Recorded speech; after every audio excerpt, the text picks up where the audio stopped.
Hello everybody, we are in Russia and today we are gonna visit the Museum of History of Russia.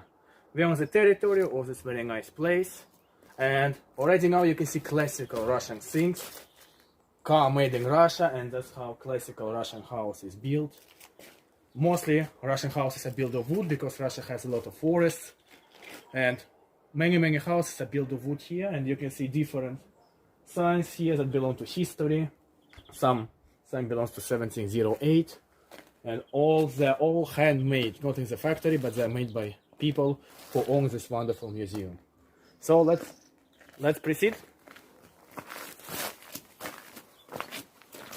As you can see, it has quite wide territory. Russian people also like to grow vegetables, but here, because it's museum place, it is made mostly for museum. And let's go to so as you can see, this is handmade houses and handmade boards that represent some old Russian military, old Russian soldiers that took place many centuries ago, maybe 3, 4, and it's also all handmade. Like as you can see now, it's almost April, but still we have a lot of snow. For us it's absolutely normal to have snow until maybe the beginning of April.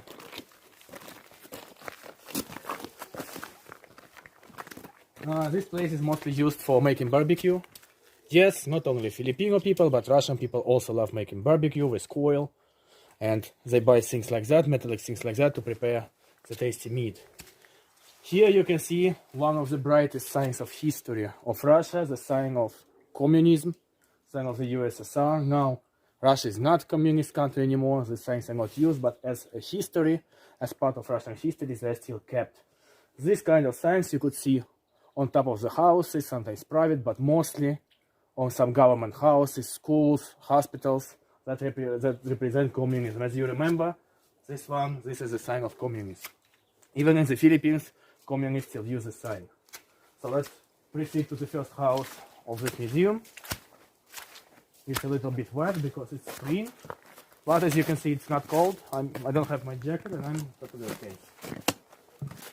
So here you can see old motorbikes and old bicycles that Russian people use. The motorbike on the right, the green one, as you can see, this is BMW motorbike, German bike that German army used during the World War II. This is already classical bikes and classical kind of motorbikes that Russian people used around 60-70 years ago. Here you can see different things made of metal, some heavy lugs, some plows that were used for farming, to plow the soil. Okay, some kind of different things that were used in constructing the house. And here on the left, you can see the parts of old military airplanes. So Russia was, USSR at that time. It had the Second World War. Remember, where many countries were involved, including Philippines, fighting Hitler and Nazi Germany. So a lot of airplanes were crushed in Russia. So these are the parts of real, actual German and USSR airplanes. Many details. Here you can see the pictures of pilots who fought during that war. Unfortunately, many of them died during the crash, but until now, people can still undig some parts of military airplanes from the soil. As you can see from this side, also that used to be a part of the airplane. And here on the left, the helmet that soldiers used, the medical kit that soldiers used, and some other boxes that belonged to soldiers during World War II. That happened from 1939 until 1945. Philippines were also included in this war, fighting fascists with the whole world. And you remember Filipino history that Japanese took Philippines very fast that time, but American army, commanded by General Douglas MacArthur, made them going out of there. But Russia, USSR, and Germany, they were on the first role in this war. And this is a monument dedicated to all protectors of Russia. That's why there is a gun and wing of the airplane, as you can see. So they were made special also handmade monument dedicated to soldiers who were protecting and giving their lives for security of people. In the second house, you can still see a lot of more details from Russian and German airplanes. So this was the Russian. No, this was the German airplane, as I can read it here. And yeah, Konrad Grebe, it was the head. There were 4 German soldiers who died close to this place when the plane was crashed. And this kind of plane and details people are digging now. Unfortunately, it was broken after crash, of course, but still it's part of the history. And you can see how it looked like. Here you can even see the bullets that were used in this airplane for shooting. You can see they're very long and very dangerous. A lot of different details as well. This is Spitfire airplane. British Army used Spitfires, and British Army was together with the USSR. These are the parts of Russian Il, Russian airplane. As you can see, that's a lot of different parts. And this is the parts of German airplane. Very different, interesting parts with steel color. Now let's go inside to the main exposition.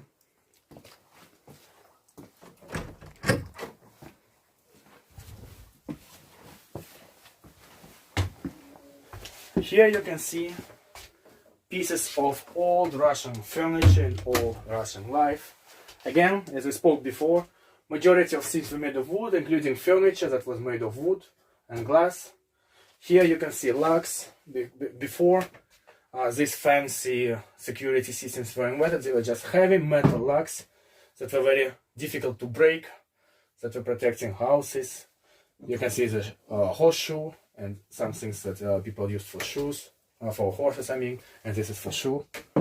And some lamps that worked with gas, and 20 or 30 minutes you could use this lamp outside because there was special gas and it was giving you the light before the invention of electric light. And this is a traditional Russian invention. It is called samovar. Samovar is a special tool made exactly for tea. Inside here there was a hot water, on top there was tea, and by twisting this thing there was tea coming out. That was enough for big families with a lot of kids, because in Russia before it was also normal to have 5, 6, 7 kids. So for the whole family, samovar was one of the most important things. And here down you can see sewing machine. This is actually Zinga, one of the oldest German machines for sewing, and this is the one that's Russian, one of the smaller one. So before also people, before there were some factories, people could own this one and repair their clothes, change it and help their families with this. Okay, let's proceed to the next room.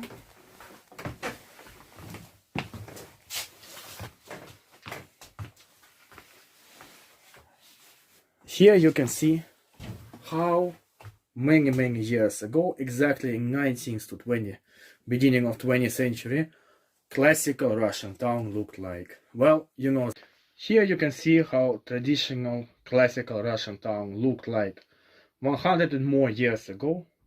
Well, you know that Russian religion is Christian Orthodox, so you can see that there were a lot of churches everywhere. And this part, the island, supposed to be Kremlin with the local government, surrounded by water, so some enemies and some attackers cannot come and take government, and still a lot of churches around. In houses and buildings like this, there traditionally were some markets, places where people could buy some stuff, and around there were just houses surrounded by different beautiful churches.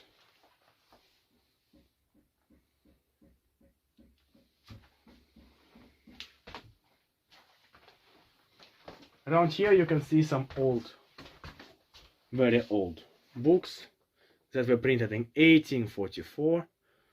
The short chemistry book, that time science was already developing, and some old photos, old clock, and photos, very old photos. They are more than 100 years old, as you can see.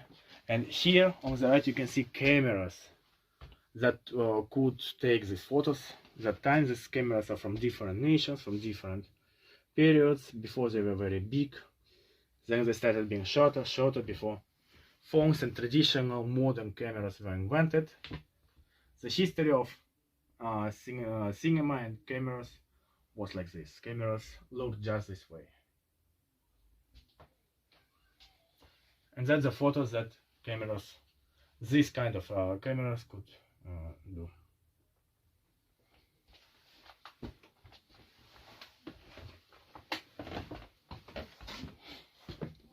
And here is a part of Russian military history. You can see that used to be the uniform, very thick coat for Russian soldiers, because winters in Russia are very cold. So that used to be very thick, and a helmet used to be also very thick to protect people. And here you can see French uniform during World War II. This is absolutely real French uniform for French soldiers. And a lot of military things, just like bullets, canteen for water, glass or steel, and a lot of signs that belong to different armies. Around here you can see some old musical instruments, because music was also very important for soldiers, that could keep your spirit up, and there were some old music instruments like that. And later on there was the first music player that looked big, and you can see there were bells that actually work. Until now these bells are very loud, and bells are not only used in church but also in different occasions in Russia. We can say that's one of the classical Russian musical instruments.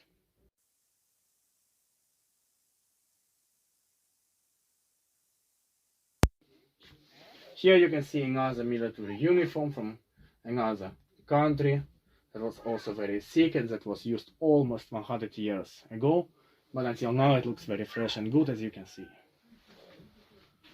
And of course some pictures of old families, and some military exposition with airplanes. As you can see, it shows bombing the area. There's a picture and some kind of airplanes.